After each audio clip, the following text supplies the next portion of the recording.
The silence was the first thing I noticed. It was not a peaceful quiet, the kind I had foolishly imagined for my retirement, filled with the gentle hum of a waiting kettle and the distant laughter of grandchildren playing in my garden. No, this silence was different. It was heavy.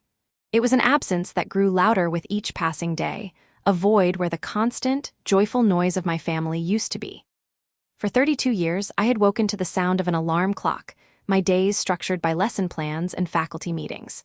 My world was a symphony of ringing bells and chattering students.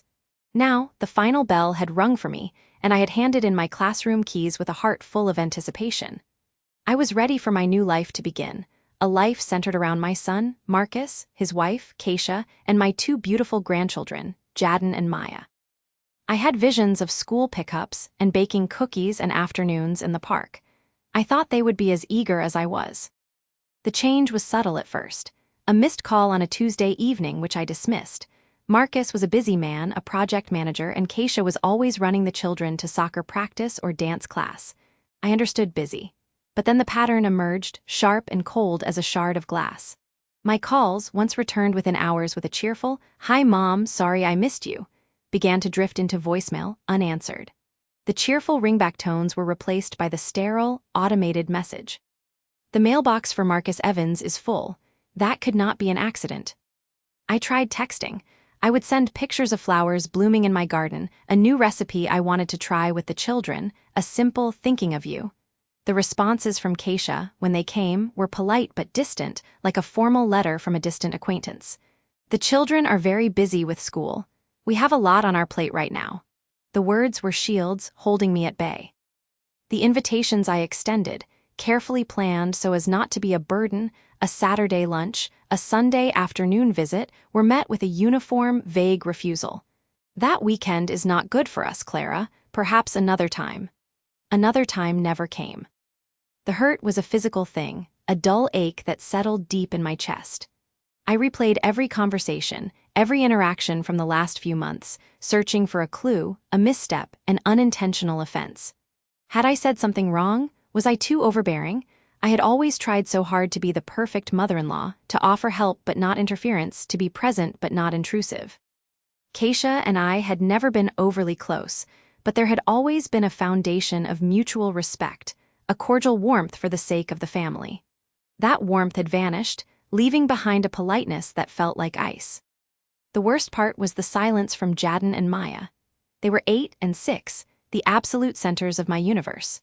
Jadon, with his serious eyes and a mind that devoured books about planets, and Maya, a whirlwind of energy who believed every puddle was a magical portal. I used to have video calls with them every Sunday night. Maya would press her face close to the camera, her features blurring into a happy smile, telling me about her latest drawing. Jadon would hold up his newest library book, giving me a solemn review. Those calls had stopped. When I asked Keisha about it, she said the tablet was broken, or the children were too tired, or they had homework. The excuses piled up, each one more flimsy than the last. The final straw was their birthdays. Jadon's was first in April. I had bought him a beautiful telescope, knowing how he loved to look at the stars. I called a week before, then the day before. No answer. I sent a text to the family group chat. Nothing. On his birthday, I sat by the phone all day, the wrapped present sitting on my coffee table like an accusation. The silence that day was absolute. It was a rejection that stole the air from my lungs. A month later, it was Maya's birthday. I could not do it again. I could not spend the day in this quiet house, imagining her celebration without me, wondering if she had asked where I was. The ache of missing them became a desperate, determined resolve. I would not be shut out, not without an explanation. I would go to them. A surprise visit with gifts and love. Surely, seeing my face, seeing the presents for the children, would break through whatever strange barrier had risen between us.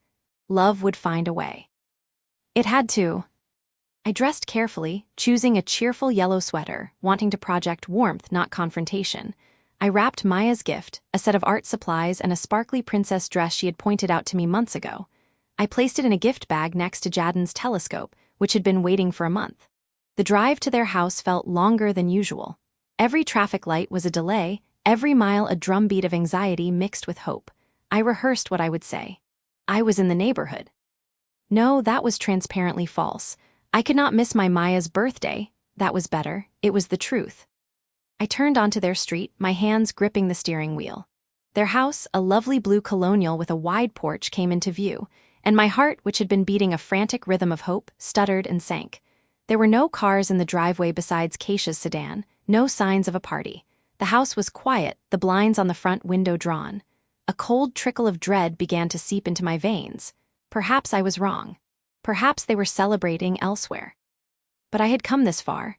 I parked at the curb, gathered the gifts in my arms, and walked up the familiar path, my steps slowing with each one.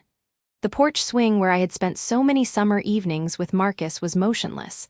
I took a deep breath, pasted a bright smile on my face, and rang the doorbell. The chime echoed inside, a hollow sound. I heard footsteps, and then the door opened, but only a few inches. It was not swung wide and welcome. It was opened just enough for Keisha to fill the space. She was still in her yoga pants and a t-shirt, her hair pulled back. Her face, usually composed, was a mask of something I could not quite identify. Surprise, yes, but also a flicker of panic that was quickly suppressed by a cold, firm resolve. "Clara," she said my name flatly. It was not a greeting. It was a statement of fact, an acknowledgement of an unforeseen problem. "Keisha, hello, I know it is a surprise, but I could not let the day go by without seeing my birthday girl." I hefted the gift bag, my smile feeling brittle and strained. "Is she here?" I brought her present.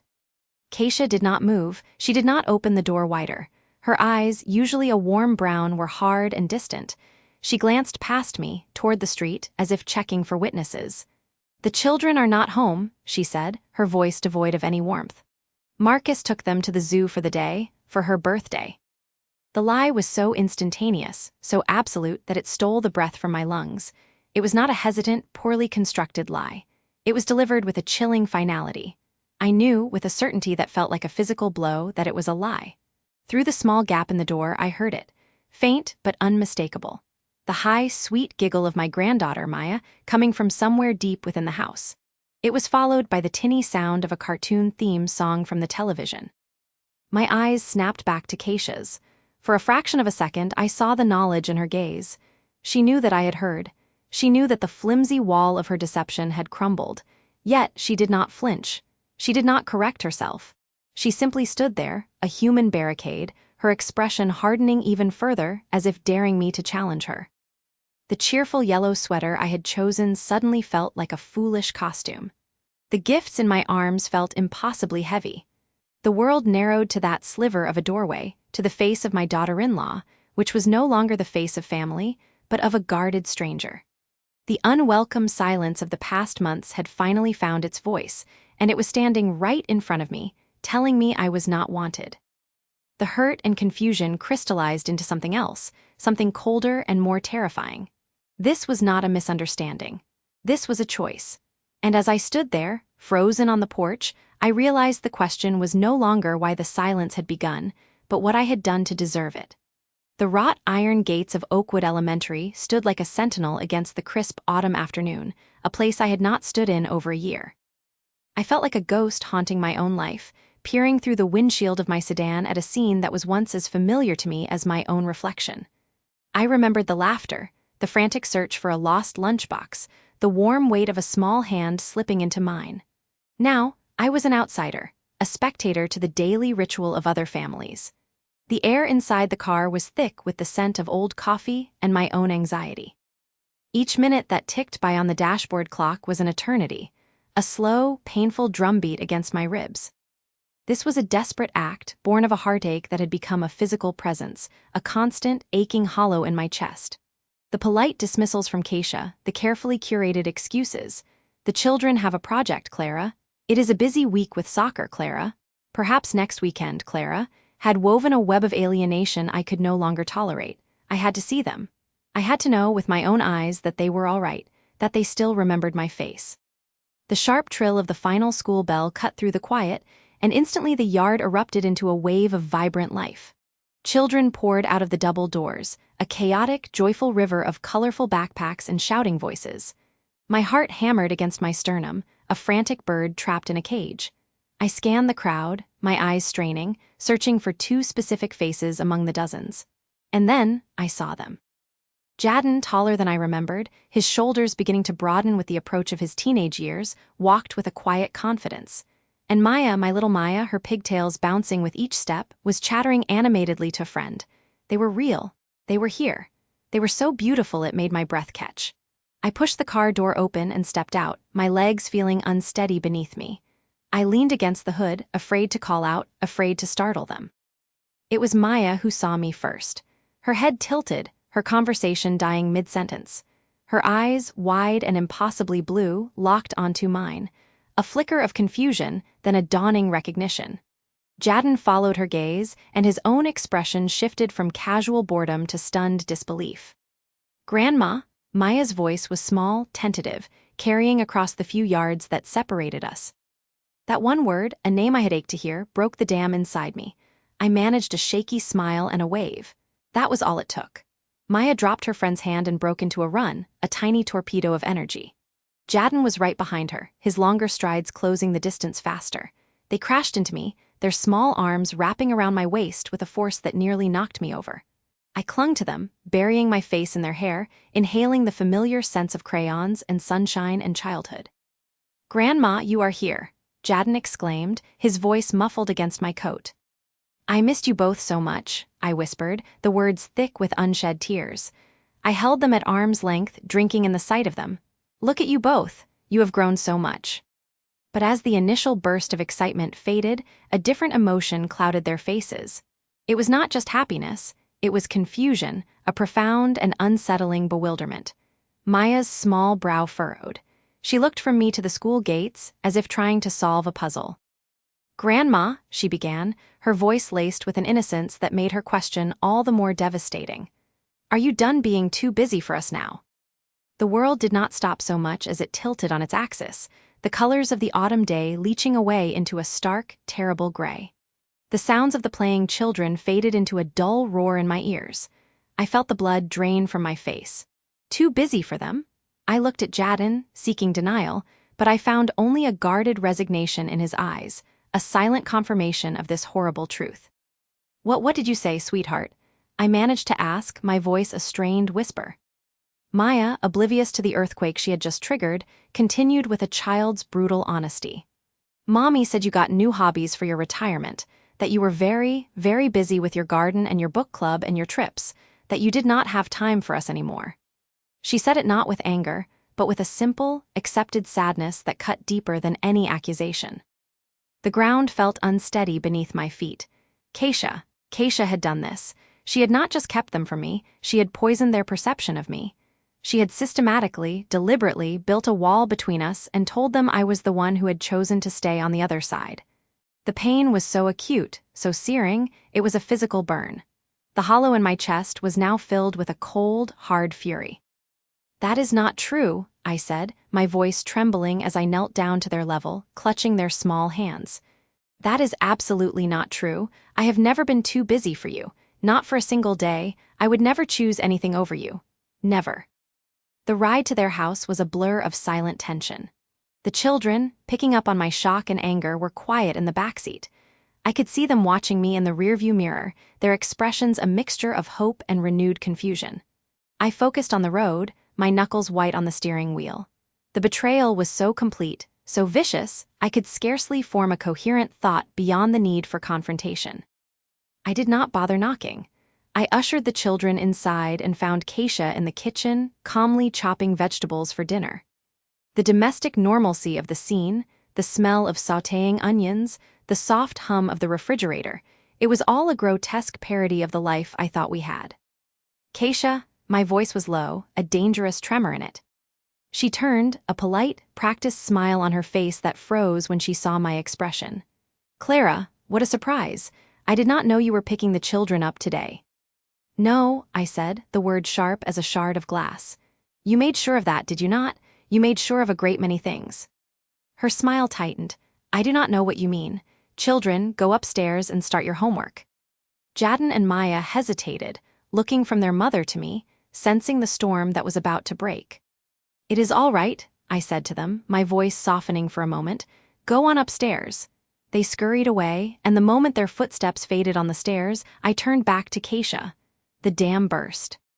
Maya asked me a question today, I began, my voice shaking with the effort to control it. She asked me if I was done being too busy for them. She told me that you said I had new hobbies, that I had chosen my retirement over my own grandchildren.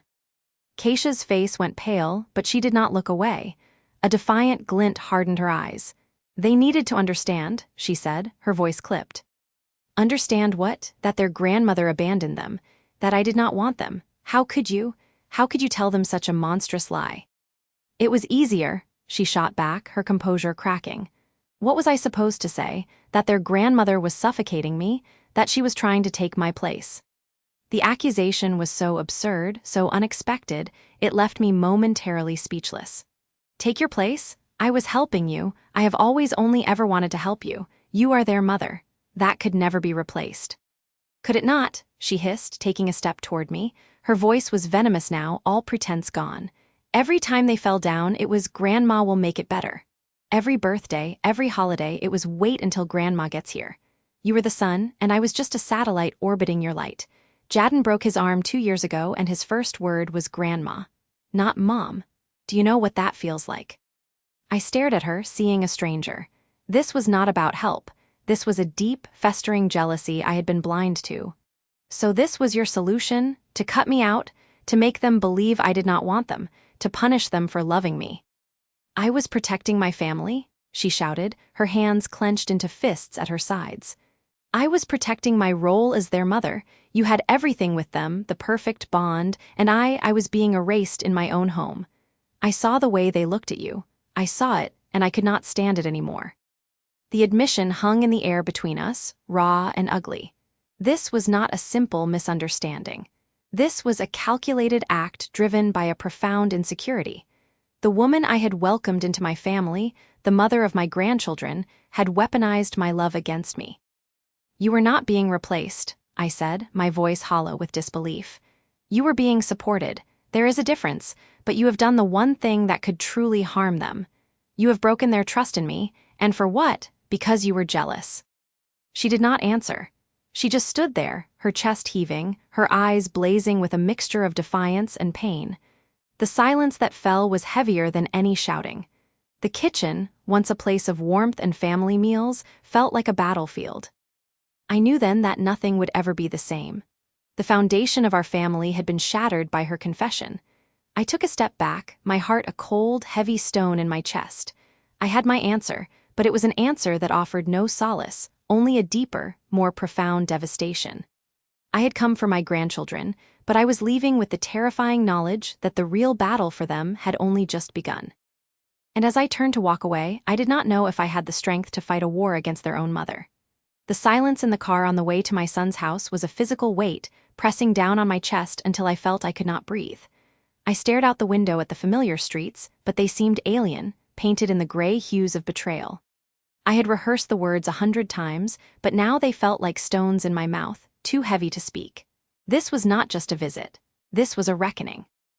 I was going to war for my family, and the battlefield was my son's living room. Jadden opened the door, his face a mask of teenage anxiety. He gave me a quick, tight hug. They are in the living room, he whispered, his voice strained. I could hear Maya's soft crying from down the hall. The sound was a knife twisting in my heart. I walked in, my posture straight, my hands clenched into fists at my sides. Marcus sat on the large sofa, looking exhausted and defeated. Keisha was perched on the edge of an armchair, her posture rigid, her eyes flashing with a defensive fire I knew all too well. She had already prepared her arguments, fortified her lies. Mother, Marcus began, his voice weary, I do not see what this will accomplish. It will accomplish the truth, I said, my voice surprisingly steady. I did not sit. I remained standing, a solitary figure facing them. And the truth is the only thing left that can save this family. Keisha let out a short, dismissive laugh. This is ridiculous. We are here because of a misunderstanding that you have blown out of proportion. You are being overly sensitive, Clara. I looked directly at her, and I did not blink. This is not about sensitivity, Keisha. This is about a lie, a deliberate, cruel lie you told to my grandchildren. Her face tightened. I did not. You told Jadden and Maya that I said they were a burden, I interrupted, my voice sharp as glass. You told them I thought they were too much trouble to look after. Look at them, Keisha. Look at your son's face. Look at your daughter, crying in the next room because she believes her grandmother does not love her. Can you look at them and tell me that is true?" Marcus shifted uncomfortably. Keisha would never say that. There must have been a miscommunication. "There was no miscommunication, Marcus," I said, turning my gaze to him. The pain of his doubt was a fresh wound. It was a clear, malicious sentence. "Ask your children, or do you not trust their word either?" Jadon, who had been hovering by the doorway, stepped forward. His voice was quiet but firm. "She did say it, Dad. She told us after you left for work last Tuesday. She said Grandma thought we were a handful and that she was tired of having us over." The air left the room. Marcus stared at Jadon, his expression crumbling. He turned to Keisha, a silent plea for denial in his eyes. But Keisha only tightened her lips. "They are twisting my words. I said you needed a break, Clara. That is all. They are children. They do not understand nuance." "They understand being told they are not wanted," I said, my voice dropping to a whisper. "They understand that kind of pain perfectly." It was then that Maya appeared, her small frame trembling in the doorway. Her face was streaked with tears. "Why do you not like us anymore, Grandma?" she whispered, the question aimed at me, but born entirely from Keisha's poison. That was the moment everything broke. I felt my own composure shatter. A sob escaped my lips, and I knelt down, opening my arms. Maya ran to me, burying her face in my shoulder. I held her tight, rocking her gently. "I love you more than anything in this world," I murmured into her hair. "I have always loved you. That is the truth. Nothing will ever change that." Over Maya's shoulder, I watched my son. I watched as the scales finally fell from his eyes. He was not looking at Keisha's defiant face anymore. He was looking at his daughter, sobbing in his mother's arms, and his son, standing with the grim resolve of a young man forced to grow up too fast. He was seeing the wreckage. "Keisha," Marcus said, his voice hollow, "is it true?" The silence that followed was louder than any denial. It was an admission.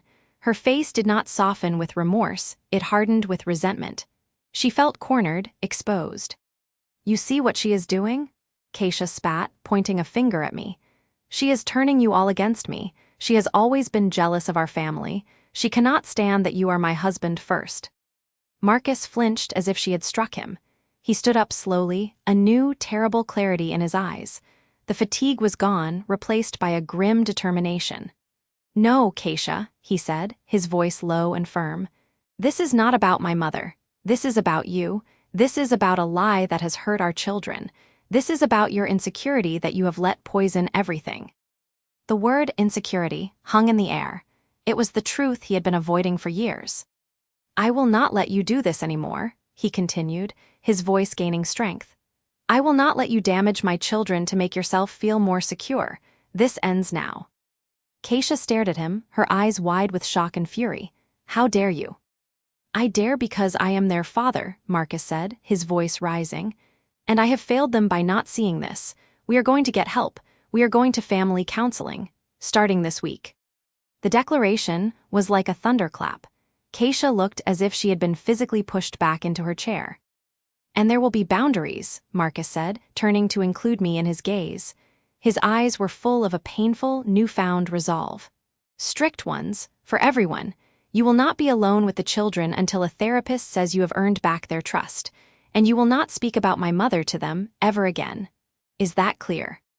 It was not a victory. It was a tragedy. My son's marriage was cracking open before my eyes, and the cost of this truth was a pain that would ripple through our family for years. But it was necessary. It was the only road back. In the weeks that followed, a fragile, cautious peace settled over us. Marcus was true to his word. He found a counselor, and he enforced the new rules. My time with Jadon and Maya was initially supervised, mostly by Marcus himself. The first few visits were stiff, the air thick with the memory of the lie. The trust between us was like a shattered vase, glued back together piece by piece. You could still see the cracks. I would watch them sometimes, Jadon absorbed in a video game, Maya coloring quietly, and my heart would ache with a mixture of love and profound sorrow. The innocence was gone. They had learned that family bonds are not unbreakable, that love can be questioned, that a single sentence can become a weapon. We were rebuilding, but we were forever altered. One afternoon, Marcus brought them over alone. Keisha was at her own individual therapy session. We baked cookies, the smell of cinnamon and sugar filling the house with a semblance of normality. Maya, covered in flour, laughed at a joke Jadon told. It was a real laugh, not the hesitant, watchful sound of the previous weeks. As Marcus was preparing to leave, he lingered at the door after the kids went to the car. He looked older, the weight of his choices etched into his face. "I am sorry, Mom," he said, his voice thick with emotion. "I am so sorry I did not believe you." I reached out and squeezed his arm. "I know," I said, and I did know. The awakening had been painful for him too. "The counselor says," he hesitated, searching for the words. "The counselor says this is not really about you. It is about something much deeper in Keisha, something we have to fix," or, he did not finish the sentence. He did not have to. He gave me a sad smile and walked to the car. I stood in the doorway, watching them drive away, the ghost of Maya's laughter still echoing in the hall. We had found a way forward, a cautious peace built on the rubble of betrayal. But as I closed the door, the silence of the house felt heavier than before. The battle was over, but the war for our family's future was just beginning, and the outcome was far from certain. The peace we had was fragile, and I knew in my bones it would be tested again.